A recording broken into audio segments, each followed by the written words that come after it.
బాబు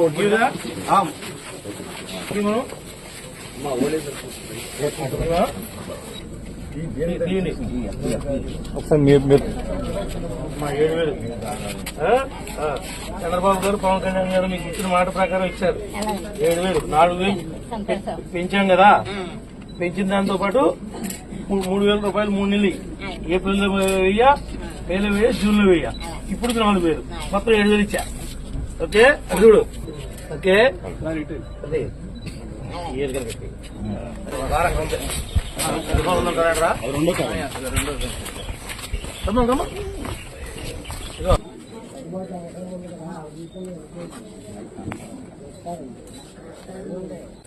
video pension ఎంత అడుగుతున్నావు నువ్వు? లీటర్ వేయండి అమ్మా. చంద్రబాబు గారు పవన్ కళ్యాణ్ గారు 7,000, 4,000 ప్లస్ 3,000 అమ్మా. ఒకరు తెచ్చి డబ్బులు ఎక్కువ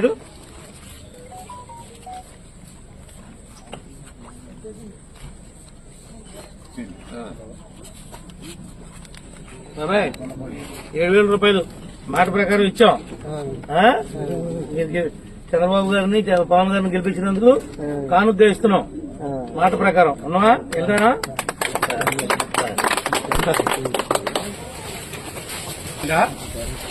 బాగా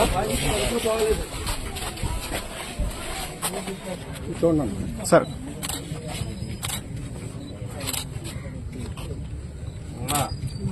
మీకు ఇచ్చిన మాట ప్రకారం 1,000 రూపాయలు పెన్షన్ పెంచడం జరిగింది.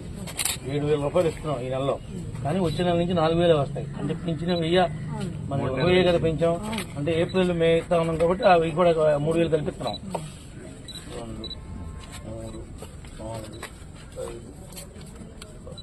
2, 3, 4, 5, 7,000. చంద్రబాబు గారు పవన్ కళ్యాణ్ గారు ఇచ్చినటువంటి మాటనే నిలబెట్టుకున్నాం. మీరు ఏర్పాటు చేసిన ప్రభుత్వం ఇది. మీరు కోరుకున్న ప్రభుత్వం ఇది. మీరు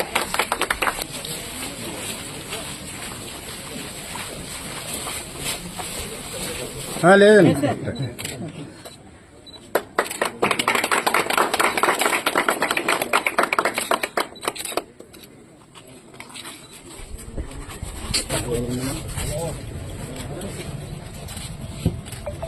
ఓకే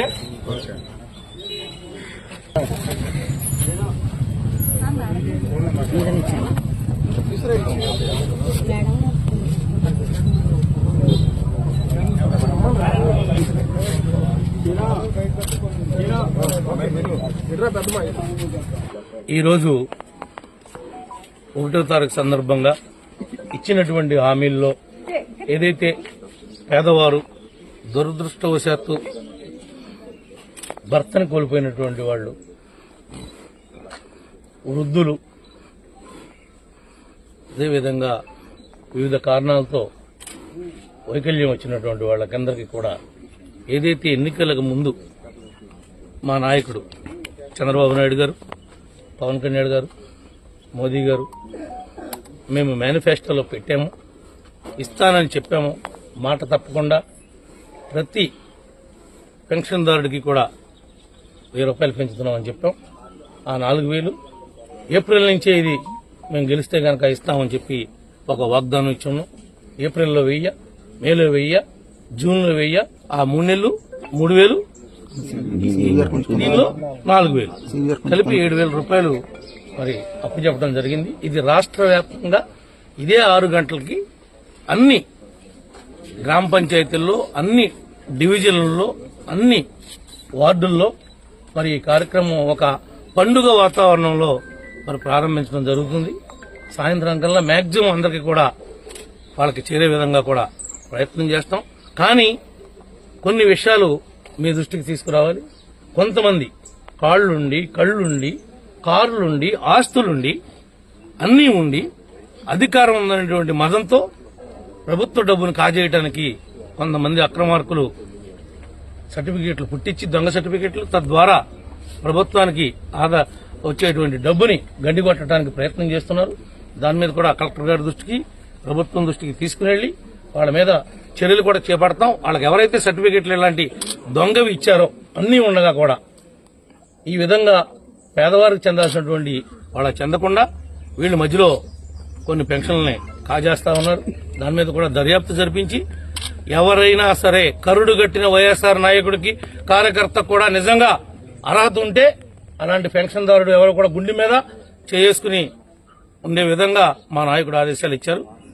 ఇక్కడ రాజకీయాలు ముఖ్యం కాదు, వాళ్ళకు ఉన్నటువంటి కుటుంబ ఇబ్బందులు ముఖ్యం. దాన్ని దృష్టిలో పెట్టుకుని వాళ్ళందరికీ కూడా న్యాయం చేయమని చెప్పి స్పష్టమైనటువంటి ఆదేశాలు ఉన్నాయి. అలాంటి వారందరికీ కూడా న్యాయం ఉన్న వాళ్ళందరికీ కూడా న్యాయం జరుగుతుంది. ఎవరైతే మాత్రం ఈ దొంగతనంగా కాజేసేటువంటి ఈ యొక్క దోపిడీదారులు ఉన్నారో వాళ్ళని మాత్రం తప్పనిసరిగా అడ్డుకుంటాం, వాళ్ళ మీద చర్యలు కూడా చేపడతాం. ఎందుకు ఇన్ని రోజులు బట్టి ఇన్ని సంవత్సరాల బట్టి ఈ విధంగా నిజమైనటువంటి అర్హుడు నిజమైనటువంటి దివ్యాంగులకి ఇవ్వాల్సినటువంటి పెన్షన్ ని వాళ్ళకి కాకోకుండా ఇంకా వాళ్ళు అర్హత ఉండి ఈ రోజు కూడా ఆఫీసుల చుట్టూ తిరుగుతూ ఉన్నారు, వాళ్ళకి రావటం లేదు. కానీ వీళ్ళు మాత్రం ఉత్తుపునానికి కార్లు వేసుకెళ్లి పెన్షన్ తెచ్చుకుంటున్నారు. అలాంటి వాళ్ళందరూ కూడా ఏ రేటింగ్ కూడా జరుగుతుందని చెప్పి కూడా ఈ సందర్భంగా తెలియజేస్తాం. Thank you. ముఖ్యంగా మా నాయకుడు చంద్రబాబు నాయుడు గారికి, పవన్ కళ్యాణ్ గారికి, నరేంద్ర మోడీ గారికి, మా కూటమిలో ఉన్నటువంటి మాకు సహకరించినటువంటి ప్రజలకు ప్రత్యేకంగా కృతజ్ఞతలు తెలియజేసుకుంటున్నాం. ఎందుకంటే మొట్టమొదటిసారి మరి ఈ నెల నుంచే మేము ఈ పెన్షన్ పంపిణీ కార్యక్రమంలో భాగస్వాములు అవటానికి నేను కారకులైనటువంటి నా నియోజకవర్గ ప్రజానీకానికి కూడా మరి హృదయపూర్వకంగా చేతులెత్తి నమస్కారాలు తెలియజేస్తా ఉన్నానని చెప్పి కూడా ఈ సందర్భంగా తెలియజేస్తాను. Thank you.